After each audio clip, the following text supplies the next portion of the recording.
Drawing room में एक पिता और उसका बेटा बैठे थे। पिता पेपर पढ़ रहे थे और बेटा मोबाइल में व्यस्त था। अचानक ड्राइंग रूम में बैठे बाप बेटे दोनों को किचन से कोई कांच का बर्तन टूटने की आवाज आई। आवाज से बेटे को कोई फर्क नहीं पड़ा, किंतु बाप के कान खड़े हो गए। बाप ने तुरंत बैठे बैठे सवालों के तीर छोड़े। क्या टूटा? कैसे टूटा? किसने तोड़ा? पास में बैठे बेटे ने कहा, पिताजी क्यों अपना बीपी बढ़ा रहे हैं?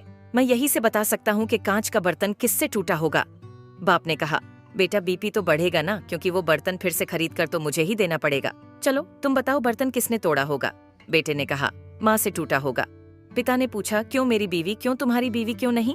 बेटे ने कहा, मेरी बीवी समझदार है। पिता का मन नहीं माना तो तुरंत किचन की ओर चल पड़े। वहां जाकर पूछा कि बर्तन किसने तोड़ा, तो उनकी पत्नी सामने आई और कहा, मुझसे टूटा है, क्या करोगे? उन्होंने कहा, कुछ नहीं करूंगा, मैं नया खरीद कर दूंगा, मगर चीजें संभाल कर इस्तेमाल करना। वो वापस ड्राइंग रूम में आए और बेटे से पूछा कि तुम्हें कैसे पता चला कि बर्तन तुम्हारी माँ ने तोड़ा?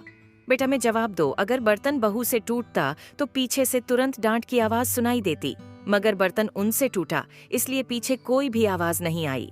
किचन रूम का हाल आपको बताते हैं।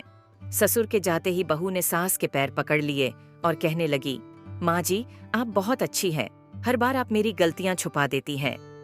दोस्तों, कहानी का सार बड़ा ही सिंपल है।